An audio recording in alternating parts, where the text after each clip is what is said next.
وہ پوری رفتار سے بھاگ رہی تھی، یوں خاص بھاگنے کے سبب منہ آدھے سے زیادہ کھلا تھا، کندھوں تک آتے بال بکھڑے ہوئے تھے اور کھلے ہونے کے باعث جتنی رفتار سے وہ بھاگ رہی تھی دائیں بائیں جھولتے ہوئے بار بار اس کا چہرہ ڈھک رہے تھے۔ کپڑوں کے نام پر اس وقت ایک پتلی سی بنا آستین کے نیم برہنہ سفید نائٹی نما فراق کے سوا کچھ بھی اس کے تن پر موجود نہیں تھا، اور اس فراق کی لمبائی اتنی کم تھی کہ گھٹنے ڈانپنے سے بھی قاصر تھی۔ نہ پیروں میں جوتے تھے نہ کوئی چادر، کہاں وقت تھا وہ جوتے پہنتی یا تن پر چند کپڑوں کا اضافہ کر پاتی۔ جیسے ہی وہ بدذات جسم نوچنے کی خاطر اوپر جھکا تھا، کانٹا اس کی ران پر گاڑتے ہی وہ بھاگ کھڑی ہوئی۔ رکنے کا، کچھ بھی سوچنے کا، حتیٰ کہ اگلا سانس لینے کا وقت نہیں تھا اس کے پاس، اور پھر کھڑکی سے پھلانگتی، پہاڑ سے اترتی وہ نیچے بھاگ رہی تھی۔ بھاگ کر سانس پھولنے لگی تھی۔ کل سے ایک نوالا بھی حلق سے نیچے نہیں اتارا تھا۔ کہاں پتا تھا ایسا موقع میسر آ جائے گا، نہیں تو کچھ ضرور کھاتی اور شاید اب زیادہ رفتار سے بھاگ سکتی۔ ایک دم سے بھاگتے بھاگتے وہ رک گئی تھی۔ سانس بری طرح پھول رہا تھا، بدن میں خون تک منجمد کرتی ٹھنڈ میں بھی پسینے کے ننھے قطرے اس کی پیشانی پر نمودار تھے۔ دائیں بائیں کمر پر ہاتھ دھرے سانس کو متوازن کرتے وہ ارد گرد دیکھ رہی تھی۔ بھاگتے ہوئے تو اتنا محسوس نہیں ہوا تھا، مگر اب رکتے ہی جیسے بدن کو یخ بستہ وجود کو چیر کر رگوں میں دوڑتے خون میں سرایت کرتی ٹھنڈ کا احساس ہوا۔ وہ کپ کپا گئی، ٹھٹرتے لبوں پر زبان پھیری، دونوں ہاتھوں سے برہنہ کندھوں کو زور سے مسل کر ارد گرد دیکھا۔ چاروں طرف گپ اندھیرا تھا، جس میں پوری آنکھیں کھولنے پر بھی حد نگاہ بہت کم تھی۔ وہ پاگلوں کی طرح کچی سڑک کے وسط میں ہی کھڑی ارد گرد جائے پناہ تلاش کر رہی تھی، لیکن ذہن تھا کہ منجمد ہونے لگا تھا اور دانت آپس میں بجنے لگے تھے۔ لاویہ نامی چین کی اس گاؤں میں زیادہ کھیت تھے اور کم گھر، لکڑی اور بانس سے بنے ڈربے نما مکان کچھ اونچائی پر پہاڑوں پر بنائے گئے تھے، جہاں سے وہ اتر کر اب نیچے کھیتوں میں آ چکی تھی۔ یقیناً وہ بھی اس وقت لاویہ کے کسی کھیت میں ہی موجود تھی، اگرچہ 2 دن میں وہ اس جگہ کے نام کے علاوہ کچھ بھی نہیں جان سکی تھی، اس لیے اب کچھ خبر نہیں تھی اسے اس طرف جانا ہے۔ بس اتنا یاد تھا کہ لی تاؤ اسے کسی کشتی میں بٹھا کر اس گاؤں تک لایا تھا، اور یہاں واحد ایک پکی سڑک تھی جہاں جان بچانے اور یہاں سے فرار کے لیے پہنچنا ضروری تھا۔ چند لمحے وہاں سانس بحال کرنے کے بعد وہ ایک سمت کی طرف پھر سے بھاگ چکی تھی۔ وہ لوگ اب تک اس کے پیچھے بھاگ چکے ہوں گے، اس خیال کے آتے ہی وہ اپنی رفتار اور بڑھا چکی تھی۔ ننگے پاؤں ہونے کے باعث بھاگنا بہت دشوار تھا، اور سردی اتنی زیادہ تھی کہ ننگے پاؤں کے رستے پورے جسم میں گھس رہی تھی۔ لگتا تو یوں تھا عزت بچا کر بھاگ تو چکی تھی، مگر شاید یہ سردی اسے زیادہ دیر زندہ نہیں چھوڑے گی، لیکن اس طرح مرنا اس کو قبول تھا۔ بھاگتے ہوئے اچانک اندھیرے میں ہی پیروں کو احساس ہوا وہ کچی مٹی پر نہیں کسی پکی سڑک پر بھاگ رہی ہے۔ دل میں ایک موہوم سی امید جاگی کہ شاید وہ یہاں سے نکلنے میں کامیاب ہو جائے، اور امید کے جاگتے ہی اس کی رفتار بھی مزید بڑھ چکی تھی۔ بعض اوقات امید کی ایک کرن نظر آتی ہی گہرے سائے پھیلنے لگتے ہیں، اور ایسے ہی کچھ اس کے ساتھ ہوا تھا۔ قسمت ابھی اس پر مہربان ہونے کو تیار نہیں تھی۔ اس پکی سڑک پر وہ بھی کچھ دور ہی جا سکی تھی، جو پیچھے سے گاڑی کی ہیڈ لائٹس کی تیز روشنی نے ایک دم سے گپ اندھیرے میں ڈوبے سارے منظر کو روشن کر دیا۔ وہ مختصر راستہ لے رہی تھی، جبکہ وہ شاید پہلے سے اس سڑک پر موجود تھے اور اب کسی موڑ سے مڑ کر اس تک پہنچ چکے تھے۔ گاڑی کی آواز نے بتا دیا کہ گاڑی چلانے والا اسی کے پیچھے ہے۔ گاڑی پوری رفتار سے پکی سڑک پر بھاگتی اب اس تک کا فاصلہ ختم کر رہی تھی۔ اس نے یکلخت کھلے منہ اور چندی آنکھوں سے پیچھے مڑ کر دیکھا۔ جہاں منہ سے سفید دھواں باہر نکلا وہاں جان حلق میں آئی۔ ہمت ہارنا کہاں سیکھا تھا اس نے۔ تھوک نگلا، رخ سیدھا کیا اور بھاگنے لگی۔ اچانک پاؤں کسی پتھر سے پوری قوت سے ٹکرایا اور وہ لڑکھڑا کر منہ کے بل سڑک پر گری۔ اس کی برہنہ ٹانگیں اور گھٹنے بری طرح پکی سڑک پر گھسٹ گئے۔ تکلیف سے دل خراش چیخ حلق سے برآمد ہوئی اور یخ بستہ فضا میں گل گئی۔ جہاں پتھر ٹکرانے سے پاؤں کے انگوٹھے میں بے پناہ درد کی لہر اٹھی، وہاں منہ کے بل گرنے سے گھٹنے چھلنے کی تکلیف بھی تھی۔ وہ ایسے بری طرح گری تھی کہ سر بھی چکرا گیا اور اسی اسنا میں گاڑی پوری رفتار سے اس کے پاس آ رکی۔ روشنی میں پوری آنکھیں کھولے، کانپتے ہوئے گردن کو جھکا کر اپنے گھٹنوں سے رستے خون کی طرف دیکھا۔ ٹھک، گاڑی کا دروازہ کھل کر بند ہونے کی آواز تھی۔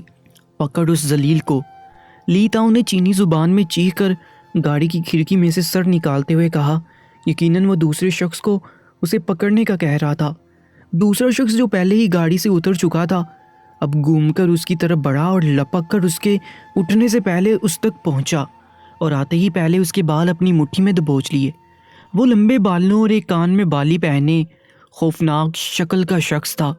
گرم موٹی بوری نما چادر کو خود پر اوڑھے اور سر کو اون کی ٹوپی سے ڈھکے وہ اس پر جھک رہا تھا جو اس وقت بھی بے سود سڑک پر لیٹی کراہ رہی تھی۔ کی ہاں، بھاگ رہی تھی؟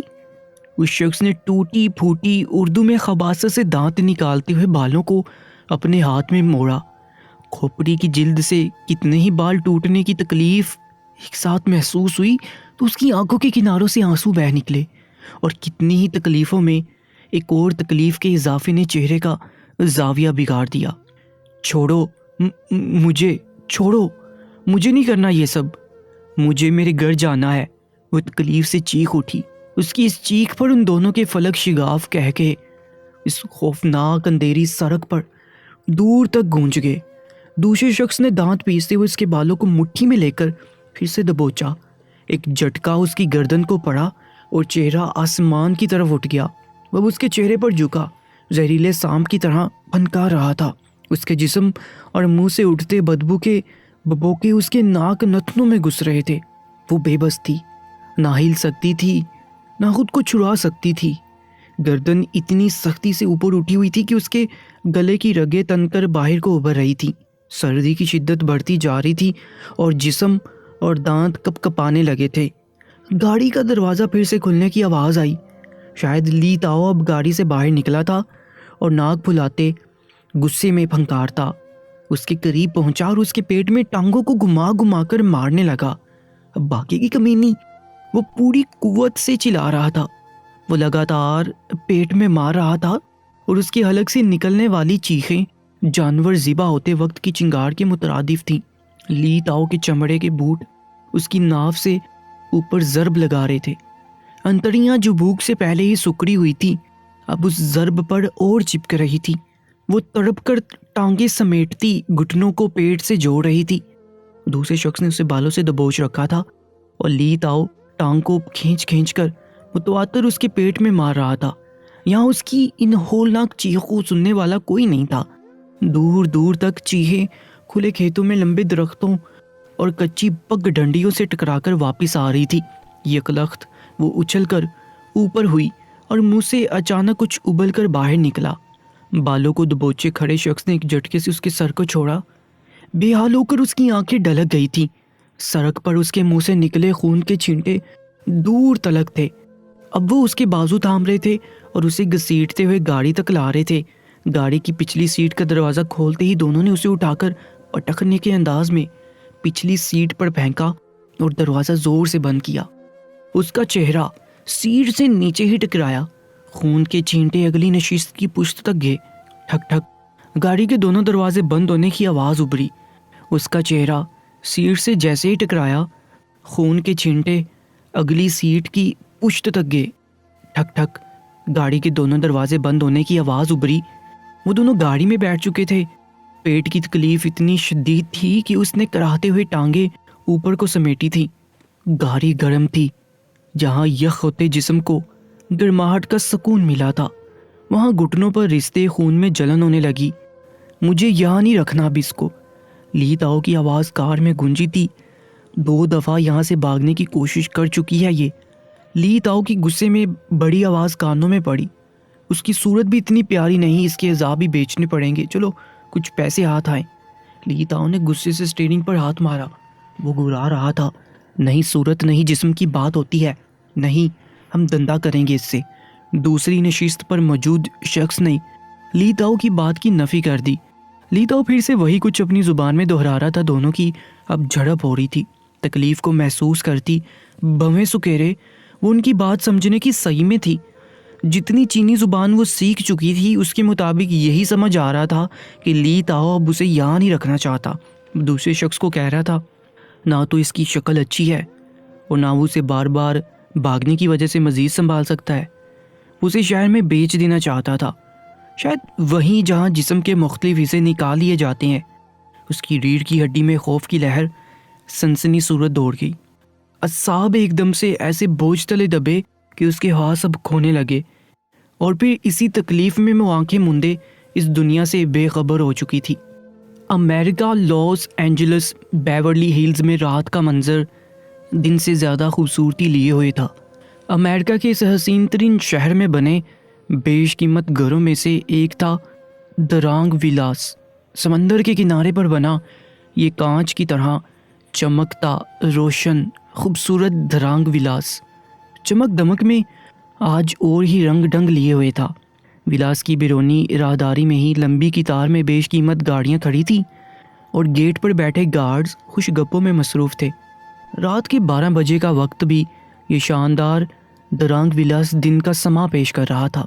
جگمگاتی روشنیاں اور چمچماتے زرق برق جدید طرز کے ملبوسات زیبتن کیے کم مشرقی اور زیادہ مغربی مہمان مدم سی مدم بجتی موسیقی میں مگن نظر آ رہے تھے۔ جدید طرز پر تیار کردہ تیراکی کے تالاب کے ایک طرف لان میں میزوں پر سجے لذیذ طعام اشتہا انگیز خوشبو پھیلا رہے تھے۔ اس خوشبو کے ساتھ ملی جلی مختلف قیمتی کلون کی مہک پورے ماحول کو مسحور کن بنا رہی تھی۔ ارد گرد سے خفیف دل فریب قہقہوں کے جلترنگ وقفے وقفے سے ابھر رہے تھے۔ یہاں تو حسن اور دلکشی کا ایک سیلاب امنڈ آیا تھا۔ ان سب لوگوں میں وہ سیاہ چمکتی میکسی میں ملبوس سب میں نمایاں تھی۔ نام تو روبینہ تھا، مگر یہاں بیورلی ہلز میں سب اس کو روبی ملک کے نام سے جانتے تھے۔ 46 سال کی عمر میں بھی اس کے چہرے پر کوئی جھڑی نہیں تھی۔ حسین، دلکش اور جدید میک اپ اور زیبائش سے لیس وہ تقریب کی جان تھی۔ اس کے بالکل ساتھ کھڑے اسفند ملک بھی کم نہیں تھے، خوبرو اور روبدار شخصیت۔ وہ دونوں اپنے سامنے کھڑے لاس اینجلس کے مشہور بزنس مین ماتھور سے محو گفتگو تھے، اور ماتھور کی نظر بار بار روبی پر پھسل رہی تھی، جس سے وہ اور سرشار ہو رہی تھی۔ ان لوگوں سے کچھ دور مشروب کا گلاس تھامے سلیٹی رنگ کے بیش قیمت سوٹ پینٹ میں ملبوس اسفند ملک کا سپوت برہان ملک کتنی ہی مغربی حسیناؤں کے بیچ کھڑا دل فریب کہکے لگاتا ہوا ہر فکر سے آزاد دکھائی دے رہا تھا۔ سلیقے سے بال جیل سے پیچھے کیے قیمتی لباس میں وہ اپنے ماں باپ کی پرچھائی ہی تھا۔ سب کے چہرے کھل رہے تھے۔ یہ شاندار تقریب اسفند ملک کی بیوی روبی کے جنم دن کی خوشی میں رکھی گئی تھی۔ درانگ ولاس پورے بیورلی ہلز میں خوبصورتی میں تو پہلے سے اپنی مثال آپ تھا، لیکن اس وقت دیدہ زیب سجاوٹ نے تو اور چار چاند لگا رکھے تھے۔ ایک دم سے جیسے اس پرسکون اور مسحور کن منظر میں تھر تھراہٹ پیدا ہوئی۔ درانگ ولاس کے گیٹ کے قریب بیٹھا گارڈ ہڑبڑا کر کھڑا ہوا اور ہوائیاں اڑے چہرے کے ساتھ گیٹ کھولنے لگا۔ دانت نکالتی روزین کے چہرے سے ایک دم سے ہنسی غائب ہوئی۔ تیر کی طرح بھاگ کر اس نے سب سے پہلے موسیقی بند کی، جس کے بند ہوتے ہی اسفند ملک اور روبی چونک کر متوجہ ہوئے۔ اسفند ملک اور بالکل پاس کھڑی روبی نے ایک ساتھ گیٹ کی طرف دیکھا۔ ایک لمحے کے لیے دونوں کی آنکھوں میں تحیر امڑا، اور اگلے ہی لمحے روبی سٹ پٹا کر اسفند ملک کے قریب ہوئی۔ اوہ اسفند، تم نے مجھ سے کہا کہ وہ چائنا گیا ہے شوٹنگ کے لیے؟ روبی نے ہاس باختہ لہجے میں اسفند سے سوال کیا۔ اسفند ملک تو پہلے سے ہونکوں کی طرح گیٹ کی طرف دیکھ رہے تھے۔ روبی کے یوں چھکے چھوٹنے پر بویں مزید اکٹھی کی۔ تو جھوٹ کب بولا تھا میں نے؟ میری بات ہوئی تھی اس کے انکل سے، آج دوپہر کی فلائٹ تھی اس کی۔ اسفند ملک نے لبوں کو بھینچے اپنی بات کی تصدیق کی۔ گیٹ کھل چکا تھا۔ گہرے نیلے رنگ کی بگاٹی اٹلانٹک فراٹے بڑھتی سفید چمکتے فرش کو روند کر گیٹ سے اندر داخل ہوئی۔ وہ اپنی رفتاری سے اس شاندار درانگ ولاس میں داخل ہوئی کہ اس کے دیوری میں پہنچنے سے پہلے تک تیراکی کے تالاب کے قریب اور لان میں کھڑے سب مہمانوں کی گردنیں اس طرف مڑ چکی تھی اور منہ خوشی اور جوش کے مارے کھل چکے تھے۔ درانگ از ہیئر! کتنی ہی چیخ نما باز گشت ایک ساتھ ابھری تھی۔ سب کے چہرے آنے والے کی آمد پر چمک اٹھے تھے، مسیوائے درانگ ولاس کے مکینوں کے، جن کے چہرے پھیکے پڑ چکے تھے۔ برہان ملک نے لب بینچے غصے سے گلاس پاس رکھی میز پر پٹخا اور تیز تیز قدم اٹھاتا ہونک بنے کھڑے اسفند ملک اور روبی کی طرف بڑھا۔ میڈیا والے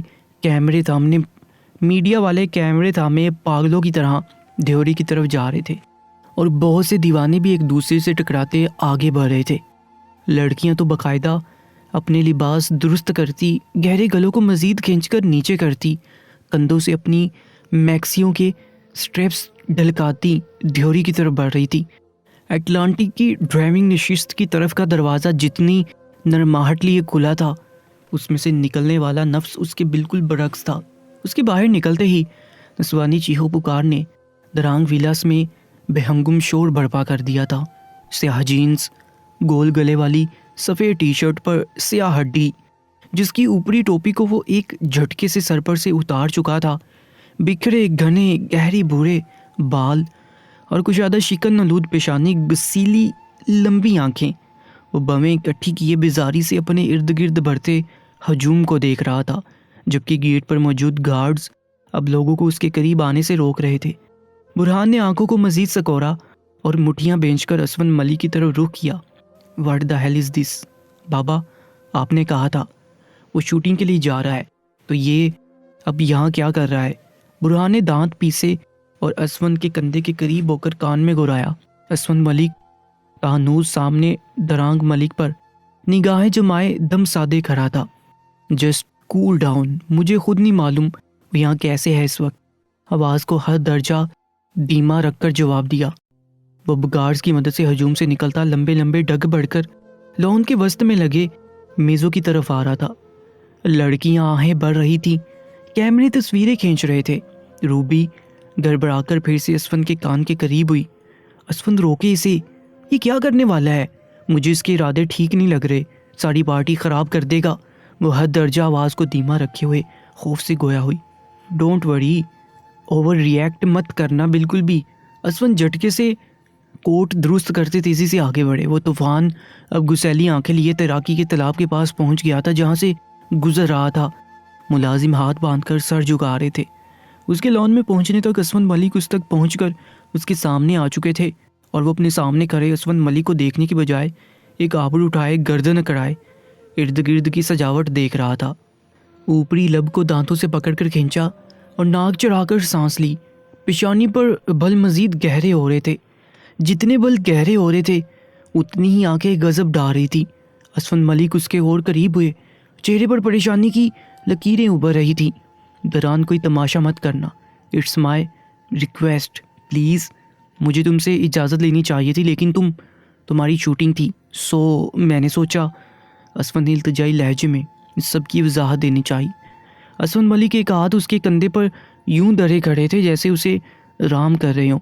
دران نے آہستگی سے اپنے کندھے پر سے اسفند ملک کے ہاتھ کو ہٹایا، مطلب ان کی بے تکی وضاحت سرے سے رد کر چکا تھا۔ اسفند نے ایک نگاہ کچھ دور پریشان حال کھڑی روبی اور ناک پھلائے ضبط سے لب بینچے کھڑے برہان پر ڈالی۔ دران اب وثوق سے قدم اٹھاتا لان کے وسط میں سجی میز کے قریب جا رہا تھا، جہاں جہازی سائز کا چاکلیٹ کیک میز کے وسط میں سجا ہوا تھا۔ اسفند ملک نے تیزی سے اپنے اور اس کے بیچ کا فاصلہ ختم کیا۔ دران، فار گاڈ سیک، روبی کی برتھ ڈے پارٹی ہے، آج کوئی تماشا مت کرنا۔ انہوں نے دانت پیستے ہوئے دران کا ہاتھ تھامے کان میں التجا کی۔ وہ رکا، گردن موڑی، اسفند کی آنکھوں میں آنکھیں ڈالی، وہی لمحہ بھر کو ساکن کر دینے والی ٹھہرے سمندر جیسی آنکھیں، گہری چمکتی مگر سکوت طاری کرتی غمناک آنکھیں۔ اسفند ملک ہر بار کی طرح آج بھی اس کی آنکھوں میں زیادہ دیر نہیں دیکھ سکے تھے۔ فوراً نگاہیں چرائیں اور ان کی نگاہیں چراتے ہی اس کے لبوں پر استزائیہ مسکراہٹ ابھری۔ ان لبوں پر اصل زندگی میں اس مسکراہٹ کے سوا اور کوئی دوسری مسکراہٹ آ بھی کیسے سکتی تھی؟ اسفند ملک نے بیچارگی سے اس کی طرف دیکھا، جس نے لاپرواہی سے جیب سے سگریٹ نکال لی۔ اس وقت سب کی نگاہوں کا مرکز تھا، ستائشی نگاہیں، رشک کرتی نگاہیں، آہیں بڑھتی نگاہیں، اس کے دیدار سے سیر ہوتی نگاہیں، اس کی ایک نگاہ کی منتظر نگاہیں۔ اسفند نے پھر سے بولنے کے لیے لب کھولے ہی تھے کہ اس کا ایک جھٹکے سے اٹھا ہاتھ دیکھ کر فوراً بند ہوئے۔ کلائی پر بندی